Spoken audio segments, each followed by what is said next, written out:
Okay, today we're going to clean some chicken that we bought at the store.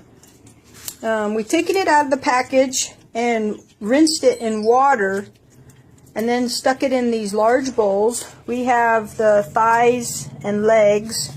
Over here we got the wings, and over here we got some more thighs and legs. So when you rinse them, make sure you lift the skin, and right here you lift the skin up and clean underneath it with the water. And then we're adding lemon.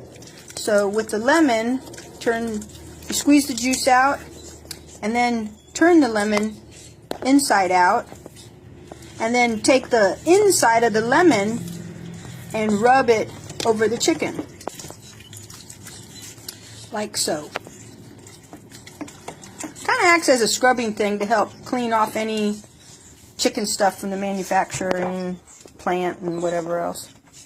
And then we're going to add vinegar to help kill any kind of bacteria that's in there.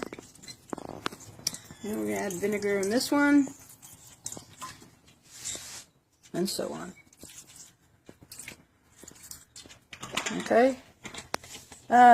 So here's what we are using: the salt, the pepper, the vinegar, and the lemon. And here's Egypt's way of squeezing lemon juice out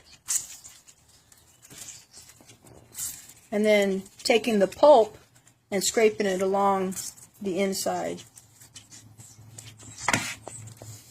Turn it inside out. Oops, well, that one kind of broke.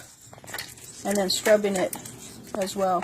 The pulp kind of acts as a scrubbing agent, so you don't have to use any special brushes or anything. And while this stuff soaks, it's basically cleaning it really good with the lemon and the vinegar. It does improve the flavor quite a bit. So when it comes time to cooking it, all we do is stick an onion in it with the boiling water and let it cook for 45 minutes. If you want barbecue chicken, you can also add barbecue sauce after it's been boiled. Stick it on a pan, lay the chicken in it, and put barbecue sauce on it. Let it cook in the oven for about 45 minutes. Great barbecue chicken without the grease and all that other mess. Okay, now we're going to add salt,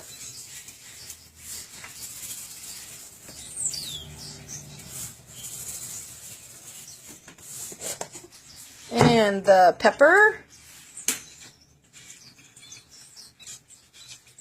You could add additional seasonings, but we find that it's just best to add the salt and pepper. It adds the best flavor. If you want to add the additional seasonings when it's being cooked, you can, but use very little cumin, because the cumin goes really far. Or any other seasonings that you might want to like in the boiling process. If you were to bake it, and you want to put these seasonings in your barbecue sauce or even tomato sauce, that would work really good. You'll notice here that he is kind of scrubbing the pieces together with the salt and the lemon and the vinegar and the pepper. It just all works all well together, and it kind of helps make the chicken a lot cleaner than what it really is. So after this process is done, we're going to bag them up and stick them in the freezer.